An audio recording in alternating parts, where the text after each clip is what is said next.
Pulso Global y Radio Costa Rica no se hacen responsables por las opiniones emitidas en este programa.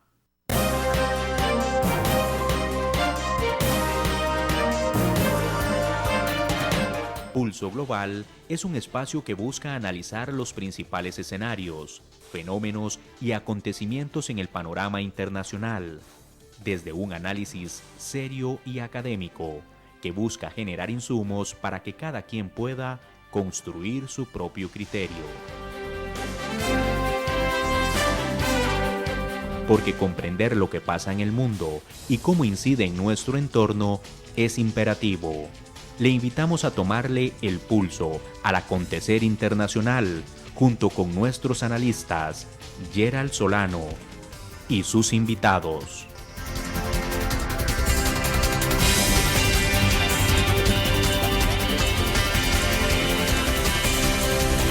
Bienvenidos. Hola a todos y todas, deseándoles un muy buen 2022. Les saludamos desde el programa Pulso Global, dando inicio a nuestra transmisión número 85 y primera de esta tercera temporada. Así que muchas gracias por acompañarnos durante estos ya 2 años e iniciamos nuestro tercer año en este programa de análisis de temas internacionales, en la cual compartimos con distintos analistas e invitados especiales sobre temas de interés, y les invitamos también a que nos sigan en nuestras redes sociales, tanto en nuestro Instagram, en nuestro Facebook, así como por supuesto nuestro canal de YouTube. Hoy estaremos en unos minutos hablando sobre la designación que le hace la Organización Mundial de Comercio a la Escuela de Relaciones Internacionales de la Universidad Nacional y le otorga esa condición de cátedra OMC. Así que estaremos conversando con la titular de la cátedra, la doctora Rosemary Hernández Pereira, en unos minutos. Pero bueno, como ustedes saben, antes de empezar este programa, vamos a tomarle juntos el pulso a los principales acontecimientos internacionales de estos primeros 17 días que llevamos del 2022. En primer lugar, traemos una noticia titulada "Protestas en Kazajistán, dimite el gobierno y declaran el estado de emergencia en la capital". Cientos de manifestantes irrumpieron el 5 de enero en el edificio que alberga la alcaldía de Almatí, la ciudad más grande de Kazajistán, donde se escucharon ráfagas de disparos. El asalto se produjo poco después de que el gobierno dimitiera tras las violentas protestas desatadas por el aumento en el precio del combustible. Algunas ciudades del país, incluida la capital, se encuentran bajo estado de emergencia. El jefe de la policía informó que el ejército y unidades de la Guardia Nacional se unieron a las operaciones de seguridad antes de lo que descubrieran como extremistas radicales que han atacado distintos puntos de la ciudad. Las autoridades señalaron que los agresores golpearon a unos 500 civiles y saquearon decenas de negocios. Además, en el interior del edificio se registraron incendios y una intensa nube de humo, mientras los manifestantes mantienen el cerco de la sede gubernamental entre gritos de "Adelante Kazajistán". Asimismo, la sede de la fiscalía y vehículos tanto policiales como privados arden en llamas, según fuentes locales. Por otra parte, el medio internacional La Vanguardia intitula "Biden califica de intento de golpe el asalto al Capitolio del que culpa a Trump". Joe Biden calificó este martes de intento de golpe de Estado el asalto al Capitolio del 6 de enero del 2021, del que acusa a Donald Trump como instigador. Es la primera vez que el presidente estadounidense se refiere así a una insurrección que ya en el aniversario de los hechos el pasado jueves describió como la culminación de los intentos de su predecesor de poner un puñal en la garganta de nuestra democracia, señaló Biden. El líder estadounidense habló de intentona golpista durante el apasionado discurso que pronunció en Atlanta para defender el derecho al voto y urgir al Senado a que apruebe 2 leyes que buscan protegerlo frente a las más de 30 regulaciones estatales aprobadas por los republicanos para dificultar el sufragio entre los colectivos más favorecidos, incluida la comunidad afroamericana. Ya me cansé de estar callado, exclamó Biden, al tiempo que daba un golpe en el atril. Hablaba de las conversaciones silenciosas que ha mantenido en los últimos meses para negociar esas dos leyes, la de libertad de voto y la del derecho al voto. Tales conversaciones no se han limitado a la búsqueda de un improbable acuerdo con los republicanos, sino a convencer a los senadores demócratas que se resisten al cambio de normas de votación necesario para levantar la mayoría cualificada de 60 votos y situarla en la mayoría simple de 50, más el de la calidad de la vicepresidenta Kamala Harris, para que los proyectos prosperen. Los dos parlamentarios demócratas en cuestión no son otros que Manchin y Kyrsten Sinema, los mismos que, pese a pertenecer al mismo partido que el mandatario, siguen poniendo pegas a su proyecto estrella de gasto social y climático. La turba violenta del 6 de 2021, empoderada y alentada por un expresidente derrotado, buscó ganar a través de la violencia lo que había perdido en las urnas, afirmó Biden en la capital de Georgia, uno de los estados con las leyes más restrictivas para los votantes. Por su parte, el medio internacional BBC News Mundo intitula Nicaragua, Ortega asume por quinta vez como presidente con la ausencia de la mayoría de líderes de América Latina. Daniel Ortega asumió el lunes por quinta vez, cuarta consecutiva, como presidente de Nicaragua en medio de un extenso rechazo de la comunidad internacional a las elecciones en las que resultó reelegido el pasado noviembre y con la ausencia de la mayoría de líderes de América Latina. Desde dentro y fuera de Nicaragua se denunció que las presidenciales no contaron con las garantías democráticas suficientes, después de que la mayoría de estos candidatos fueran detenidos o exiliados en el extranjero. Ortega asumió el cargo un día después de que se instalara la nueva Asamblea Nacional, en la que el oficialismo controla 79 de los 91 escaños. Pocas horas antes de la toma de posesión de este lunes, la Unión Europea anunció una nueva ronda de sanciones en contra de dos de los hijos de Ortega y su esposa, la vicepresidente Rosario Murillo. El bloque anunció sanciones contra miembros del Consejo Supremo Electoral, la directora del Instituto Nicaragüense de Telecomunicaciones y Correos y el superintendente de bancos de Nicaragua. De la misma manera, el Departamento del Tesoro y la Secretaría de Estado de Estados Unidos anunciaron nuevas sanciones contra personas relacionadas con las fuerzas militares y policiales nicaragüenses. En su anuncio de las sanciones, la Unión Europea habló de un esfuerzo por socavar la democracia por parte de los sancionados. Ya en noviembre de 2021, la Organización de Estados Americanos, OEA, había emitido una declaración firmada por 25 de los 34 países miembros de la organización, rechazando la cuarta elección consecutiva de Ortega, luego de advertir que las elecciones no fueron libres, justas ni transparentes y no tienen legitimidad democrática. Poca asistencia ha concurrido en esta toma de posesión que se celebró en la Plaza de la Revolución en Managua, donde el mandatario tuvo la presencia del presidente de Cuba, Miguel Díaz-Canel, quien arribó en horas de la mañana a la capital, así como el presidente Nicolás Maduro de Venezuela y el saliente presidente de Honduras, Juan Orlando Hernández. También BBC News intitula Boris Johnson contra las cuerdas al admitir que estuvo en una fiesta en Downing Street durante la estricta cuarentena de 2020. Una nueva polémica rodea al primer ministro británico Boris Johnson y no da signos de amainar. Este miércoles, durante una sesión en el Parlamento, Johnson admitió que había asistido a una concurrida reunión en su residencia durante el primer confinamiento en Inglaterra. Según se reportó, unas 100 personas fueron invitadas a ese evento en el jardín del número 10 de Downing Street, la residencia oficial del primer ministro, y al menos 30 asistieron. El mandatario se había negado previamente a admitir si estaba entre los asistentes, pero testigos le habían dicho a la BBC que Johnson y su esposa Kerry se contaban entre las personas que participaron en la reunión, a la que los asistentes tenían que llevar su propia bebida. Esto se celebró el 20 de mayo de 2020. Durante la sesión en el Parlamento, Boris Johnson pidió disculpas diciendo que aunque la reunión estaba técnicamente dentro de las reglas, debió pensar en cómo lo vería el público. Por su parte, la agencia EFE intitula El presidente del gremio de periodistas salvadoreños denuncia hackeo a su teléfono. El presidente de la Asociación de Periodistas de El Salvador, César Fagoaga, denunció este jueves el hackeo al móvil que es utilizado por el gremio para recibir denuncias de comunicadores vulnerados. Fagoaga explicó en una conversación telefónica con F que en la tarde de hoy nos dimos cuenta de un segundo acceso al teléfono y que comenzaron a mandar mensajes a los grupos de WhatsApp de la Asociación de Periodistas de El Salvador, APES.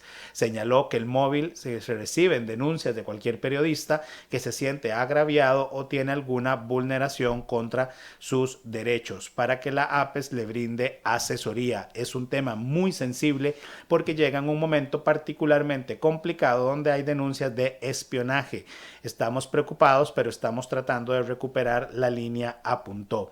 Indicó que la Junta Directiva de la APES está analizando si denuncia lo ocurrido ante la Fiscalía General de la República, porque el problema es que las instituciones carecen de independencia y de credibilidad. Agregó que por el momento estamos tratando de recuperar la línea con organizaciones que se dedican a la protección de derechos digitales. La noche del miércoles, Amnistía Internacional dio a conocer que verificó el uso del programa Pegasus para vigilancia de periodistas y activistas de derechos humanos en El Salvador. Una investigación conjunta de Access Now Citizenship Lab ha identificado el uso a gran escala del programa Pegasus de NCO Group contra periodistas y miembros de organizaciones de la sociedad civil en El Salvador, indicó el organismo en un comunicado de prensa. Por su parte, La Vanguardia también ha señalado en estas 2 semanas que decenas de mujeres protestan contra la opresión de los talibanes en Kabul. Decenas de mujeres protestaron el domingo en Kabul contra la opresión de los talibanes, lanzando proclamas contra la posible imposición de vestimentas como el burka o la muerte reciente de una joven tiroteada por los islamistas. ¿Por qué asesinaste a Zainab?, decía uno de los carteles que portaban las manifestantes, mientras otra escenificaba la muerte de la joven vestida con un burka blanco salpicado de rojo. Por otra parte, y por último, la Deutsche Welle titula Desaprobación del presidente Pedro Castillo sube a 60% en Perú. La desaprobación es la más alta registrada desde que asumió el cargo. La desaprobación del presidente peruano, el izquierdista Pedro Castillo, se sitúa en 60% tras casi 6 meses del inicio de su gobierno, según una encuesta publicada este domingo. La desaprobación es la más alta registrada desde que asumió el cargo, indicó en su cuenta de Twitter la firma Ipsos, responsable del sondeo sobre la gestión pública del presidente, quien tomó su cargo el 28 de julio por un periodo de 5 años. En diciembre, Castillo tenía 58% de desaprobación, luego del 57% registrado en noviembre y de 48% en octubre, según la encuesta difundida por el diario El Comercio. El rechazo a Castillo, un maestro rural sindicalista, es mayor en Lima, 79%, que en el resto del país, 49%. La capital peruana alberga a 1/3 del electorado. Por otro lado, el porcentaje de aprobación de Castillo es de apenas un 33%, mientras que 7% de los interrogados evitó o no quiso evaluar la labor presidencial. En Lima, el mandatario cuenta con 16% de aprobación. Castillo, de 52 años, ganó en junio pasado las elecciones con 50.12% de los votos al frente de un pequeño partido de corte marxista-leninista en un reñido balotaje contra la derechista Keiko Fujimori. Así que, bueno, eso es un poco de lo que ha estado aconteciendo en estos primeros 17 días del 2022, pero como hemos anunciado en nuestras redes sociales y al inicio de nuestro programa, hoy tenemos el agrado de contar con la participación de la doctora Rosemary Hernández Pereira, quien es especialista en relaciones internacionales y negocios internacionales, además de catedrática de la Universidad Nacional, quien fue fue directora de la Escuela de Relaciones Internacionales en la Universidad Nacional hasta la semana pasada. Ha sido coordinadora de posgrados en Relaciones Internacionales, coordinadora de una virtual, directora en Estrategia Siglo XXI, consultora en organismos internacionales y asesora para proyectos del Ministerio de Relaciones Exteriores y Culto y del Ministerio de Educación Pública, además de consultora en internacionalización de negocios para diferentes empresas del país. Sus principales publicaciones son en temas de tecnologías digitales e internacionalización y tecnologías digitales y educación.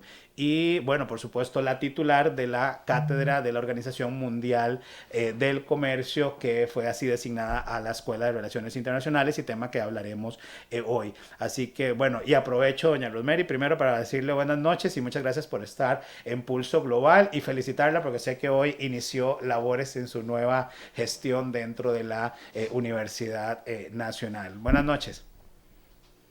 Buenas noches, don Gerald, y muchas gracias por la invitación. Y bueno, sí, hoy un día bastante largo porque, bueno, al ser el primer día en funciones en la Oficina de Asuntos Internacionales y Cooperación Externa, pues imaginará usted que estoy tratando de ponerme al día con los compañeros y las compañeras y por supuesto con el equipo de la Rectoría sobre cómo y en qué queremos trabajar en el tema de la internacionalización en la Universidad Nacional. Pero bueno, hoy justamente acompañándoles aquí para hablar de la cátedra, que la cátedra de la Organización Mundial del Comercio es un tema realmente que nos ilusiona muchísimo y que sabemos que podemos trabajar y aportar muchísimo desde la Universidad Nacional al país, a la región y al mundo. Y es que el año pasado la Escuela de Relaciones Internacionales recibió la noticia de que fue asignada como cátedra OMC, siendo la primera en Centroamérica, pero nos gustaría iniciar un poco esa conversación dándole un contexto, ¿verdad?, a nuestra audiencia en términos de qué podríamos entender qué significa ser una cátedra OMC. Muy bien.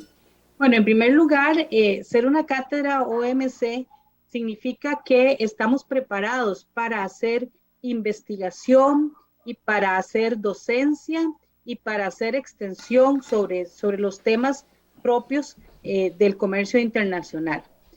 Resulta que la Organización Mundial del Comercio, además de que es un ente donde se toman decisiones políticas en materia de comercio internacional a nivel mundial, y que es la organización más importante y más grande y que en la que se encuentran los países más importantes y en general la mayoría de los países del mundo en temas de comercio. Entonces realmente, además de ser un órgano político, es un órgano que discute desde el punto de vista también académico, con una visión más científica hacia dónde debe caminar el comercio internacional para generar mayores beneficios y mayor prosperidad a los países. Porque al fin y al cabo eso es lo que se busca con el comercio. Se busca que los países, y con esto todas las personas, la población de los países puedan beneficiarse del intercambio comercial entre los países.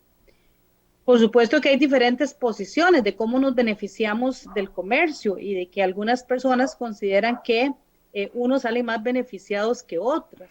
Pero realmente aquí lo importante es que dejamos de pensar en mercados cerrados y pensamos en mercados más abiertos, en donde las personas consumidoras no solo tienen acceso a más productos y servicios, sino que los países tienen más acceso a nuevos mercados. Y entonces es aquí donde las discusiones sobre cómo hacer que ese acceso a mercado se convierta en prosperidad y beneficio está no solo de la mano de los políticos, sino también está de la mano de las personas académicas. Y bueno, nuestra Escuela de Relaciones Internacionales, como usted lo menciona, don Gerald, fue seleccionada dentro de 126 propuestas como una de las propuestas ganadoras. Realmente fue sumamente satisfactorio saber que estamos dentro de las propuestas ganadoras y que a nivel de la región centroamericana somos la primera universidad y la primera escuela, en este caso de Relaciones Internacionales, que obtiene la cátedra de la Organización Mundial del Comercio, del programa de cátedras de la Organización Mundial del Comercio. Ahí nos vamos a encontrar, o nos hemos encontrado ya tuvimos una primera reunión bastante general, donde nos encontramos expertos de muchísimos países. La primera cátedra, la Organización Mundial del Comercio va por la tercera, por la tercera etapa de cátedras, y la primera cátedra etapa tuvo 7 países, luego la segunda tuvo 14, y en este caso estamos hablando de 19 países, y entonces, en general, todos estos países, ya no solo los últimos que fuimos seleccionados, sino los 19 más los 7, más los 14, en este momento entonces nos integramos y discutimos y compartimos temas del comercio internacional. Y ahí está representado el mundo entero. Entonces hay universidades de Asia, universidades de Europa, universidades del continente americano, universidades de África. En realidad es muy rico, porque como usted comprenderá con el conocimiento que tiene usted sobre el tema, pues nosotros por supuesto que aprendemos mucho de las experiencias de países asiáticos, pero también ellos aprenden mucho de la experiencia de nosotros. Costa Rica es un país al que se le reconoce una gran experiencia en materia de comercio internacional, y por ejemplo nosotros ahí estamos también con una universidad de Malasia, donde también compartimos experiencias con un país que también ha avanzado muchísimo en este tema. Entonces está la Universidad de China, por ejemplo, especialista en temas de negocios internacionales, a quien conocimos, por cierto, antes de esta cátedra conocimos a funcionarios de alto nivel de la universidad, y nos dimos cuenta que tenemos temas de interés común para investigar. Entonces, pues vamos a investigar y vamos a trabajar haciendo formación. Y bueno, la cátedra en eso realmente es sumamente importante para Costa Rica, para la Universidad Nacional y, como decía, para la región. Doña Rosemary, ¿y cómo ha sido el camino para llegar hasta ese punto, ¿verdad? Porque bien usted señalaba, ¿verdad? 126 propuestas, más de 52 países, es decir, el proceso es un proceso difícil, es un proceso, digamos, complejo, ¿verdad? En términos de con quienes están compitiendo, algunos de los nombres que veíamos ahora en pantalla, los que usted ha mencionado, son universidades que sabemos que cuentan con mucho más recursos, ¿verdad? Incluso que lo mismo que hemos destinado nosotros a nivel, digamos, de país, y eso que somos un país, ¿verdad? Que ha apostado por la educación. Sin embargo, cuando ya nos comparamos con universidades como la que usted menciona de China, especialista en temas de economía y negocios, ¿verdad? Sabemos que hay unas condiciones distintas, ¿verdad? Entonces, ¿cómo fue ese camino para llegar al punto de poder sobresalir en medio de 52 países y de 126 propuestas? Bueno, el camino no fue corto, y uno lo podría resumir en que llevamos 2 años, un año y algo en este proceso, pero no. Realmente nosotros en este proceso llevamos ya prácticamente unos 8 o 9 años, porque cuando iniciamos a acercarnos a la Organización Mundial del Comercio, iniciamos recibiendo capacitaciones, solicitando cursos que ellos nos dan por medio, por ejemplo, del World Trade Institute, que como usted sabe, don Gerald, forma en Suiza a las personas que trabajan en la Organización Mundial del Comercio y trabajan en temas de comercio internacional a nivel mundial. Entonces, y teníamos la ilusión de poder aspirar a hacer una cátedra, porque eso nos garantiza, como le decía, un espacio, foros, donde tenemos diversos expertos conversando sobre los temas y además haciendo propuestas, investigando en forma conjunta. Sin embargo, cuando hicimos la primera propuesta, y esto hay que aclararlo, hicimos la primera propuesta, nosotros no ganamos en la primera propuesta, y parte de lo que en ese momento nos enteramos que nos había afectado es que, bueno, la carrera era muy joven en ese momento, la carrera de comercio y negocios internacionales era muy joven, que es muy joven aún, pero que en ese momento era mucho más joven, estábamos con 2 o 3 años de dar la carrera, que todavía nos hacía falta más bagaje en experiencia en investigación, más investigadores en la escuela abordando el tema. Y entonces seguimos trabajando de cerca con la Organización Mundial del Comercio para, y precisamente con las cátedras y con el área de formación y capacitación de la Organización Mundial del Comercio, para conocer mejor cómo es que ellos evalúan esa trayectoria y esa experiencia de los diferentes países. Entonces, bueno, tuvimos muchos funcionarios de alto nivel, tanto de la misma Organización Mundial del Comercio como profesores del World Trade Institute. Y al fin y al cabo, después de una larga relación, el año pasado volvió a salir el llamado para inscribir propuestas. Y entonces, considerando que ya teníamos más trabajo, que podíamos demostrar que ya habíamos hecho en los últimos 4 años o 5 años, la Escuela de Relaciones Internacionales pudo haber hecho unos 40 o 50 eventos, de los cuales el 50% de todos esos eventos, que no son solo conferencias, ¿verdad? Son seminarios, son simposios, etcétera, tenían que ver con temas específicos del comercio internacional y en temas del sistema multilateral de comercio, que es el que se representa ahí en la Organización Mundial del Comercio.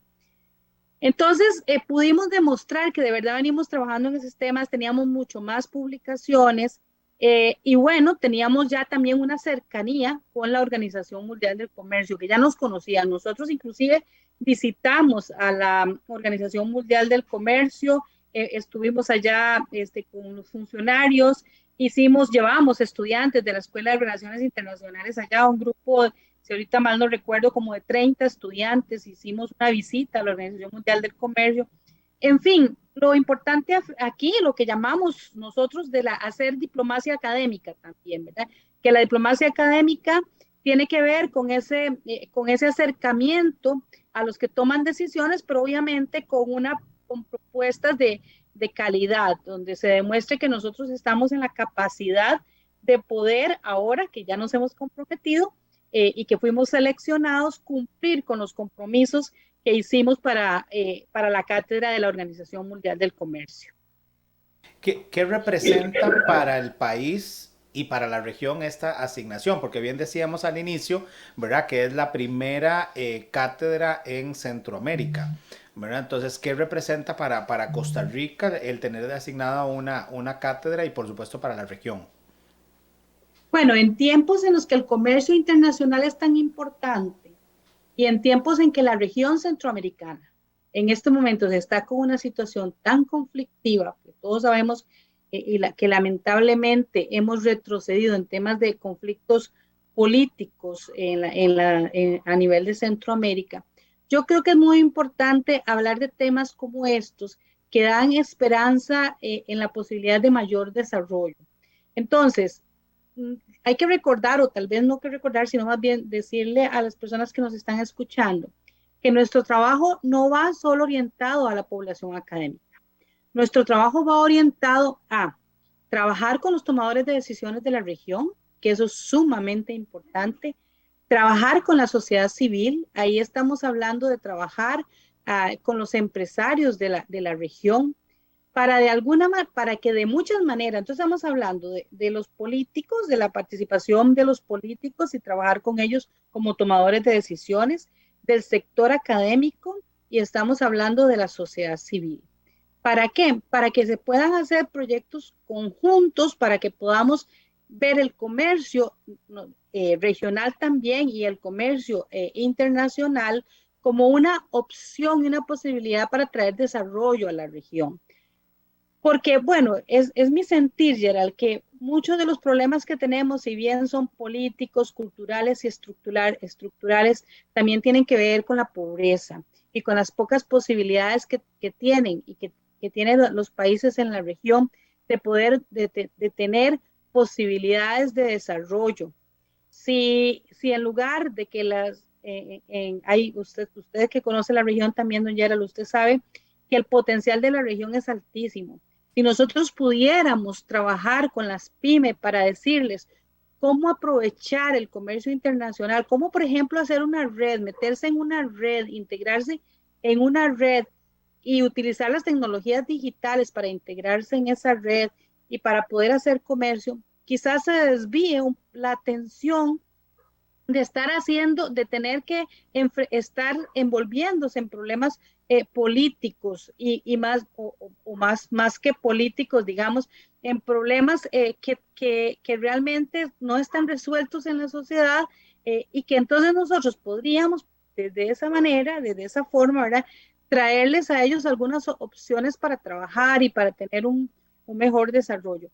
Nosotros no vamos a financiar, digamos, o no financia la Organización Mundial del Comercio emprendimientos, pero podemos acompañar a los emprendimientos.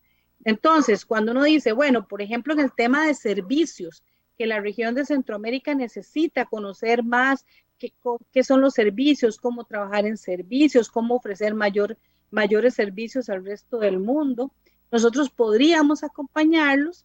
Y hay algo también importante, don Gerald, las reglas del comercio internacional a veces son desconocidas y se ve como un lenguaje, como un idioma completamente diferente.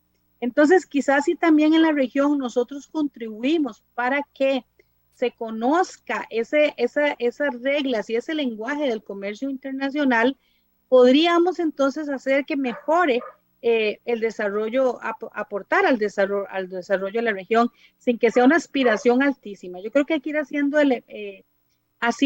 ejecutando acciones muy concretas, llevarlas a cabo para poder ir poniendo granitos en el desarrollo de la región. Y creo que la cátedra en esto puede aportar muchísimo a la región centroamericana.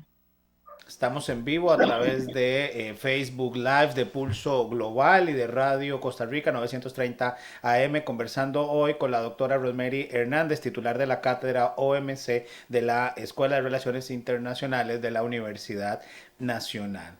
Doña Rosemary, muy interesante esto último que mencionaba en términos de la forma en que se va articulando los recursos, ¿verdad? Usted decía, la cátedra no financia emprendimiento, pero sí muchos de los resultados y del trabajo que se hará desde la investigación serán insumos para esos tomadores de decisiones. Y también la cátedra trabajará con tomadores de decisiones a nivel gubernamental, ¿verdad? Trabajará con funcionarios de los ministerios de comercio exterior, de algunas cámaras empresariales, ¿verdad? Entre otros tomadores de decisión. Entonces, tal vez si nos puede comentar un poco cómo trabaja la cátedra, ¿verdad? ¿Qué es lo que se está, en qué se comprometió, ¿verdad? La Universidad Nacional y en particular la Escuela de Relaciones Internacionales en esta materia, porque yo creo que es importante tanto para quienes nos escuchan por la radio como por el Facebook Live, de que eso es parte de hacer también extensión de las universidades, ¿verdad? Es parte de ese trabajo de que el conocimiento salga un poco de las aulas. Doña Rosemary, que hemos trabajado en otros espacios, sabe que yo siempre he dicho, ¿verdad?, que no es solo escucharnos entre académicos en congresos hablándole a otros académicos, sino es de alguna forma poder llevar, como usted decía, herramientas para alcanzar desarrollo y no solo en el país, sino también en la región. Y creo que la cátedra OMC es un muy buen ejemplo de lo que se puede hacer en esa línea. Entonces, tal vez ahí que nos ayude a comprender un poco cómo trabaja la cátedra. Bueno, en primer lugar, antes de decir cómo, digamos, cuáles son los temas y luego decimos cómo. Entonces, en primer lugar, temas como el comercio digital, del que venía hablando ahora cuando mencionaba las tecnologías digitales, temas como comercio y género, temas como comercio y sostenibilidad, temas como, y ahí por supuesto dentro de esto, no como único, pero dentro de esto, el tema de comercio y ambiente, tema como el comercio y las pequeñas y medianas empresas, y principalmente las pequeñas e incluso microempresas, temas como las cadenas globales de valor y cómo insertarse en las cadenas globales de valor, temas como la facilitación del comercio, que les decía, por ejemplo, aquí hay una serie de normativas que a veces no se comprenden y que es necesario explicar y ahondar en el conocimiento de ellas, y tema como solución de controversias, que también es un tema bastante profundo si no se conoce todo lo que es la normativa y la jerga propia, si se puede decir, o el lenguaje propio del comercio internacional. Entonces, esos temas hay que acercarse entonces a quienes toman las decisiones, pero también a quienes hacen el comercio, porque para empezar, el comercio lo hacen las empresas. Si nosotros vemos a las grandes empresas, nos damos cuenta que ellas tienen muchísimas posibilidades de contratar recursos de altísimo nivel, tienen expertos a nivel internacional consultores, etcétera, que les van a poder asesorar y que los van a acompañar en este proceso de internacionalización.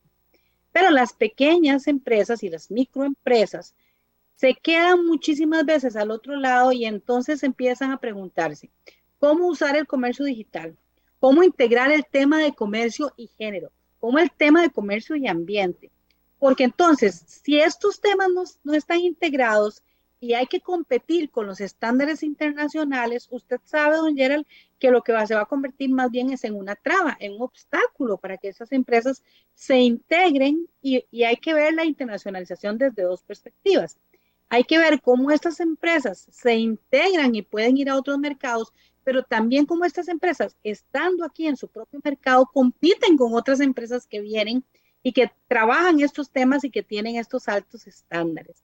Entonces, ¿qué vamos a hacer para ello? Bueno, primero, vamos a dar capacitación. Vamos a trabajar capacitando a las pymes, vamos a trabajar capacitando también. En Costa Rica hay muchos emprendimientos de mujeres y vamos a acompañar a estos emprendimientos de mujeres trabajando todo el tema de comercio y género, que no es solo para ellas, sino que es para todas las empresas.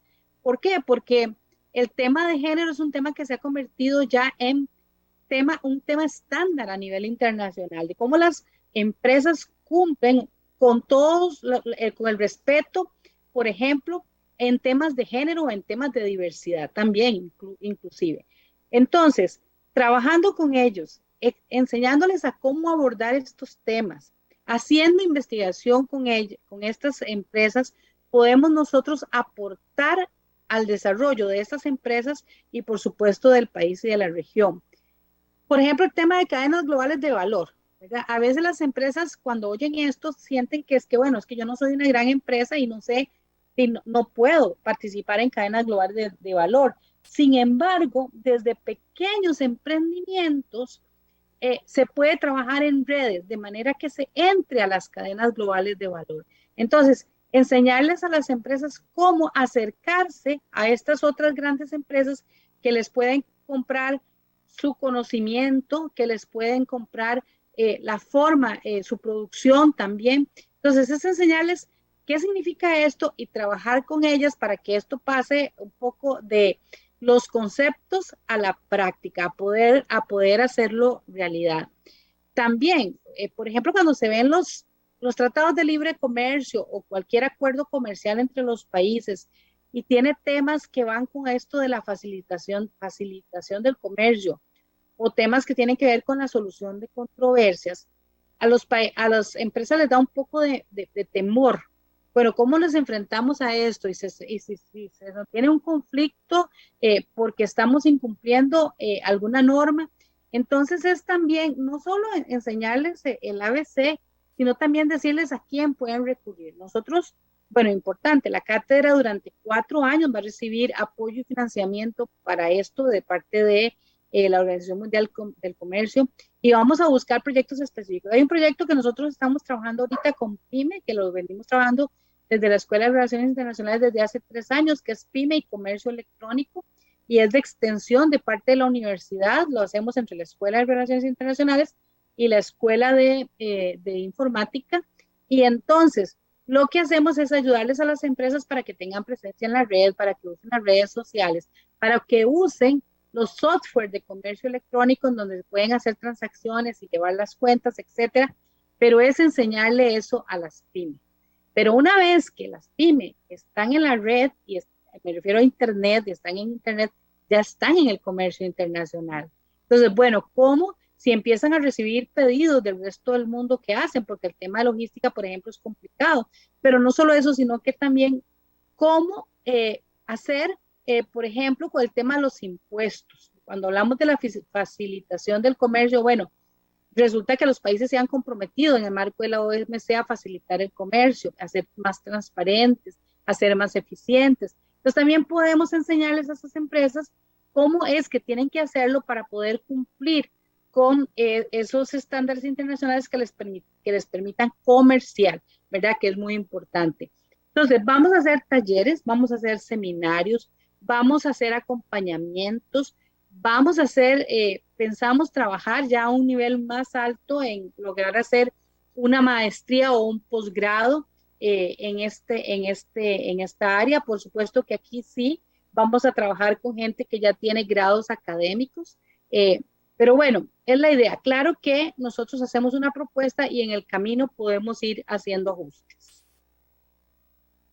En esa línea de esos, digamos, productos o de esos resultados que se esperan dentro de la cátedra, bueno, ¿de qué forma se va articulando también el trabajo con otras cátedras? Porque usted mencionaba que hay cátedras, ¿verdad? En América del Sur, en algunas universidades, en Brasil, en Chile, en Argentina, que ya desde algunos años atrás, usted mencionaba 8 o 9 años, se ha venido, digamos, acercando a la Escuela de Relaciones Internacionales. Entonces, digamos, ¿de qué forma también se hace esta, digamos, articulación interinstitucional con otras universidades y otras cátedras y qué beneficios puede traer eso, por supuesto, para el país y, por supuesto, para la región centroamericana? Bueno, por supuesto que el trabajo que vamos a hacer con otras cátedras es sumamente importante. Una de las cosas que busca la Organización Mundial del Comercio es que la cátedra no sea solo los 4 años que recibe apoyo, financiamiento, sino que se sostenga. Entonces, por ejemplo, en Argentina nosotros conocemos a la cátedra Flaxo, a la cátedra OMC Flaxo Argentina, y nosotros con ellos tenemos una especial relación. Ya hemos tenido aquí por ejemplo, la profesora Valentina Delich, que es la directora de la cátedra de la Flaxo Argentina. Ella estuvo aquí con nosotros, estuvo dando varias conferencias, la llevamos a las sedes regionales, porque eso es muy importante, poder llevar, no solamente quedarnos aquí en el área metropolitana discutiendo sobre estos temas, sino llevarlas a las diferentes regiones. Entonces las llevamos a las sedes regionales de la Universidad Nacional, estuvo dando conferencias, talleres. También nosotros nos acercamos, por ejemplo, ahora trabajamos con Ecuador, no tenía una cátedra, pero Ecuador había sido hospedador del curso de política comercial de la Organización Mundial del Comercio. Entonces empezamos a trabajar con Ecuador y ahora, en buena hora, Ecuador ganó una cátedra también. Entonces nosotros vamos a trabajar con ellos en la cátedra también. Vamos a poder hacer también investigación en conjunto. Tenemos como países de la región de América Latina, también tenemos necesidades parecidas y podemos compartir conocimiento y crecer en conocimiento. Por ejemplo, con el Centro de Estudios Internacionales de la Universidad de Chile también hemos hecho, ahorita estamos con una publicación que ya creo que ya salió en comercio sobre las relaciones comerciales Costa Rica-China en el marco del aprovechamiento del Tratado de Libre Comercio. Y bueno, hicimos una revisión no solo de Costa Rica, sino de la región de América Latina y diferentes expertos que fuimos integrados en el marco de la Universidad de Chile. Lo que hicimos fue analizar la experiencia de diferentes países. En el caso de nosotros, por supuesto, Costa Rica, pero hubo otros que analizaron el caso de Chile, el caso de México, etcétera. Entonces, esa publicación va a salir. Ellos ya vinieron aquí a Costa Rica, también estuvieron con nosotros. Nosotros hacemos un programa de simulaciones que llamamos, que es donde simulamos el sistema de toma de decisiones y de negociación de organismos internacionales como Naciones Unidas, pero también lo hacemos en el marco específico de la Organización Mundial del Comercio. Y entonces, bueno, ellos vinieron, estuvieron acompañándonos en estos procesos y nosotros también hemos ido allá. El profesor Roy Mora, que está con nosotros en la cátedra, ha ido allá. Y bueno, ahora pues la cátedra es un grupo de personas docentes. Ahí está, bueno, la profesora Gabriela Navarro, el profesor Roy Mora, el profesor Hugo Fonseca. Por supuesto, don Gerald, a usted lo tenemos sumamente presente porque sé que nos va a aportar muchísimo. Entonces, bueno, trabajando en una cátedra donde nosotros nos integramos, pero nos integramos con el resto del mundo. Ahora, esto es con América Latina, pero como le decía, en la primera reunión de cátedra se abrió la posibilidad de trabajar con las cátedras del resto del mundo que ustedes ahora presentaban ahí. ¿Cuáles son las cátedras? Bueno, esa es la idea, ¿verdad? La idea no es quedarnos en Costa Rica nada más y en la región centroamericana nada más, sino poder tener una visión de mundo. El comercio internacional de verdad y sobre todo con el tema de las tecnologías digitales es un tema, es un área y un tema de investigación que no tiene fronteras. Entonces es muy importante que nosotros nos integremos con el resto del mundo para poder analizar y discutir estos temas. Y usted mencionaba entre varios de los temas, ¿verdad? Mencionaba comercio, género, comercio y temas de sostenibilidad, temas de internacionalización, uso de tecnologías digitales. En ese, digamos, sentido, ¿cómo el trabajo se va, digamos, articulando dentro de los 4 años para ir, digamos, incorporando a los distintos públicos meta, ¿verdad? Porque habíamos hablado en un momento de tomadores de decisión, se hablaron de emprendimientos, obviamente este trabajo entre investigadores.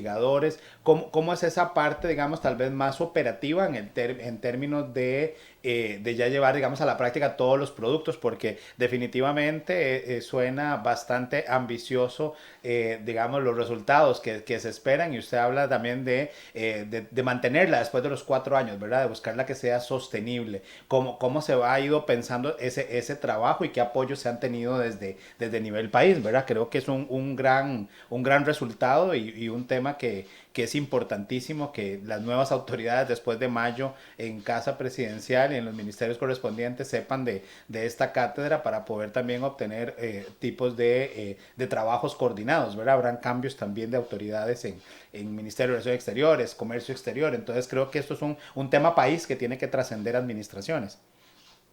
Eso es muy importante. Vamos a ver, nosotros cada vez que traemos, perdón, un experto internacional y que viene de la Organización Mundial de Comercio, por ejemplo, es una persona que representa a una organización internacional, un organismo internacional.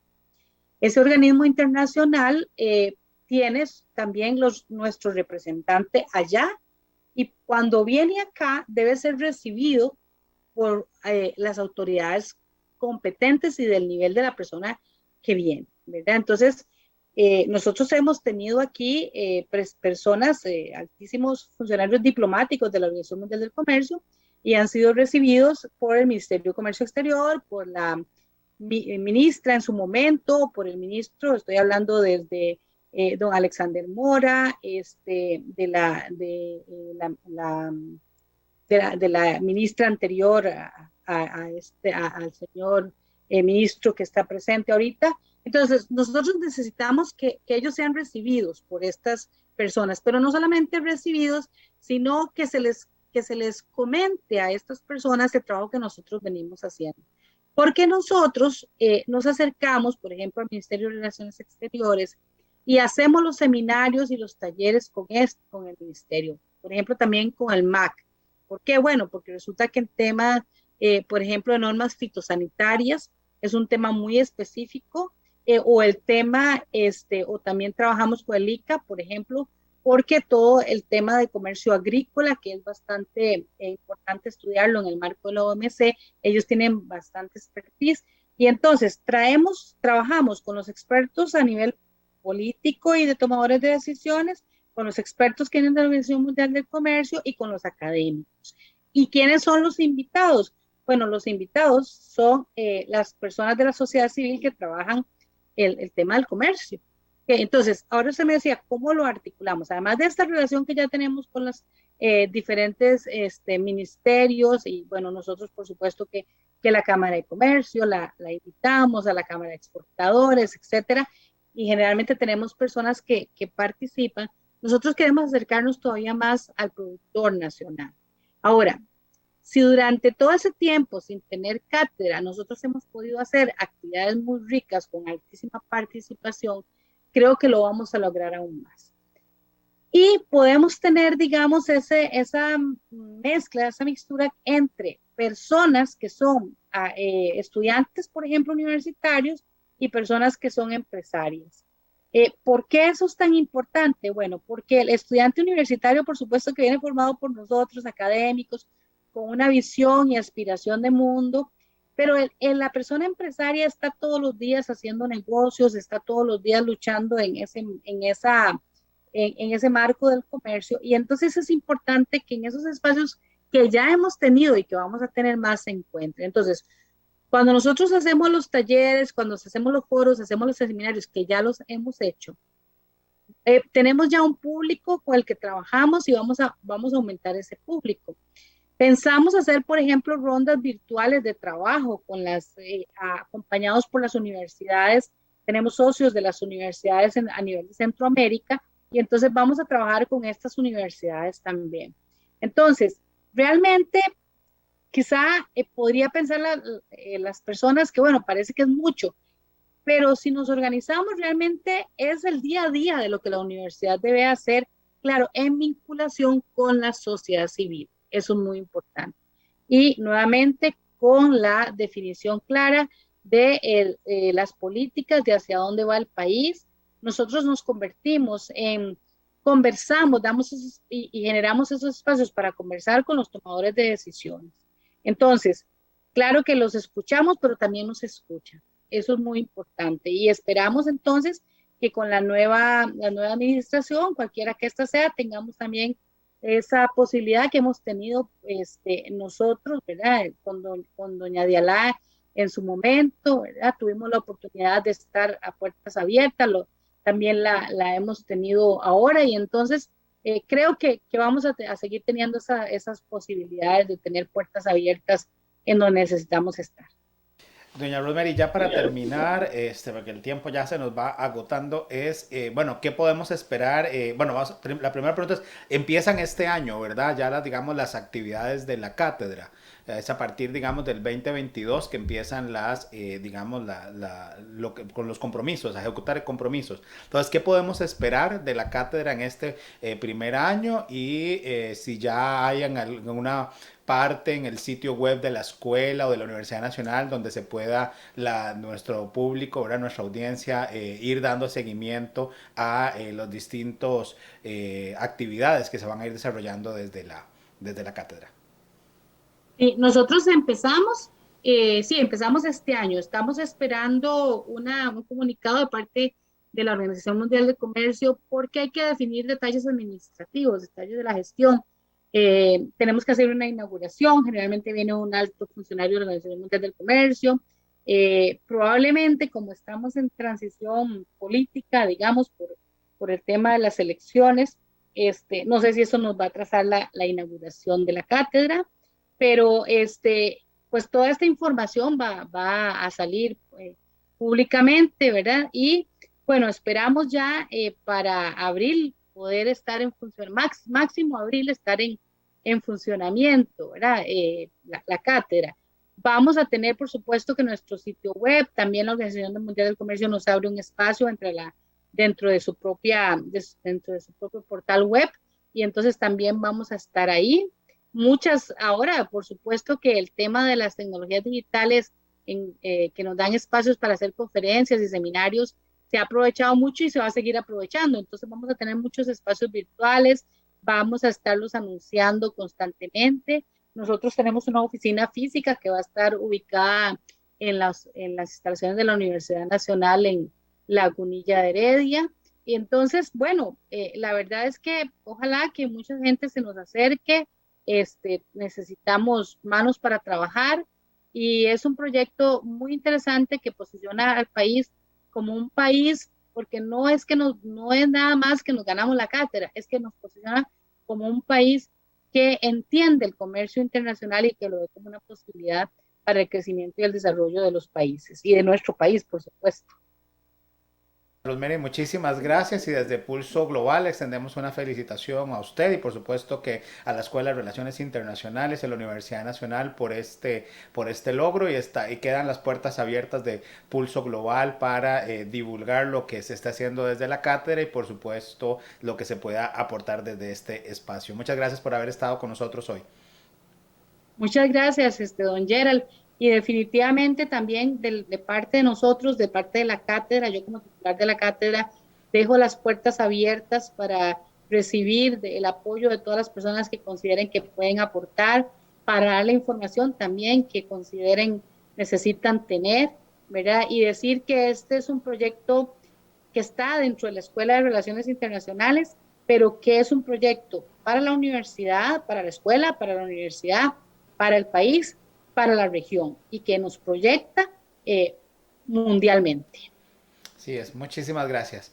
Hemos llegado así al final de nuestro programa Pulso Global. Esperamos lo hayan disfrutado y agradecemos a nuestros patrocinadores Sinred Consulting y Gráfica Creativa por su apoyo para que este espacio sea una realidad. Agradecemos también a nuestra productora ejecutiva Gabriela Navarro, a Andy Torres en controles y a todo el equipo técnico. Les invitamos a dejar sus comentarios y consultas en nuestro Facebook y compartir este programa. Además, les invitamos a que estén atentos a nuestras redes sociales porque estamos preparando un programa especial en conjunto con grandes aliadas y amigas del programa Pulso Global de cara a las elecciones presidenciales que se aproximan, en lo cual estaremos tomándole el pulso a las propuestas de política exterior de los candidatos. Así que les esperamos el próximo lunes al ser las 8 de la noche. Muy buenas noches a todos.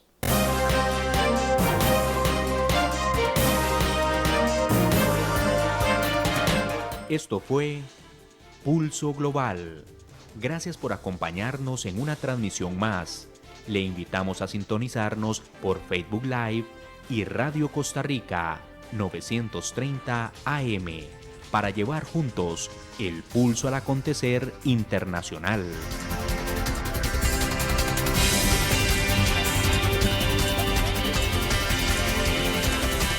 Buenas noches.